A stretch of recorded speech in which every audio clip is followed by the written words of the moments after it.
જૂનાગઢમાં એક તરફ કોંગ્રેસના 9 ઉમેદવારો પાણીમાં બેસી ગયા અને અલગ અલગ કારણો આપી અને ઉમેદવારી પરત ખેંચી લીધી। હવે કોંગ્રેસના કાર્યકર્તાઓ અને ઉમેદવારોએ રસ્તા પર ઉતરી ધરણા શરૂ કર્યા।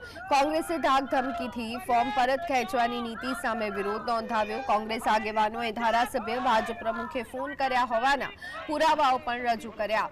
કોંગ્રેસના ઉમેદવારોએ ધારાસભ્ય સંજય કુરડિયા અને ભાજપ પ્રમુખ પુનિત શર્મા પર આક્ષેપ કર્યો કે 30-30 લાખની ઓફર કરી લોકશાહીને खत्म करवानो प्रयास करवामां आवी रह्यो छे अने जे उमेदवारो पैसानी लालचमां न आव्या तेने लुख्खा तत्वो मोकली धाक धमकी आपवामां आवी।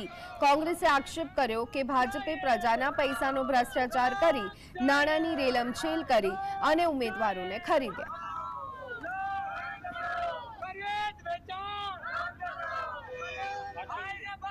30 લાખની ઓફરો આપી અને લઈ જવાનું કરે છે।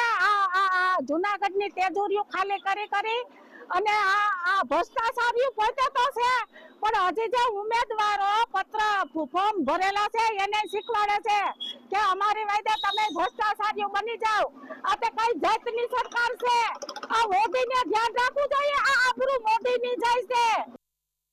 ઉમેદવારોને ધાક ધમકી અને લોકશાહીની હત્યા કરવાનું કામ ભારતીય જનતા પાર્ટીએ કર્યું છે। એટલા માટે આજે ધરણા ઉપર ઉતરવું પડ્યું છે અને હું ચોક્કસપણે કહીશ કે જેટલા ફોર્મ ખેંચાયા એમની ઉપર જે અત્યાચાર ગુજારવામાં આવ્યો છે ગુંડા તત્વોએ અને એમને જે પૈસાની ઓફરો કરવામાં આવી, એમને પૈસા આપવામાં આવ્યા, લાલચો આપવામાં આવી, આ દેશમાં અને આ જૂનાગઢની જનતા ને વિનંતી કરું છું કે આ લોકોને મતદાનનો અધિકાર પણ છીનવી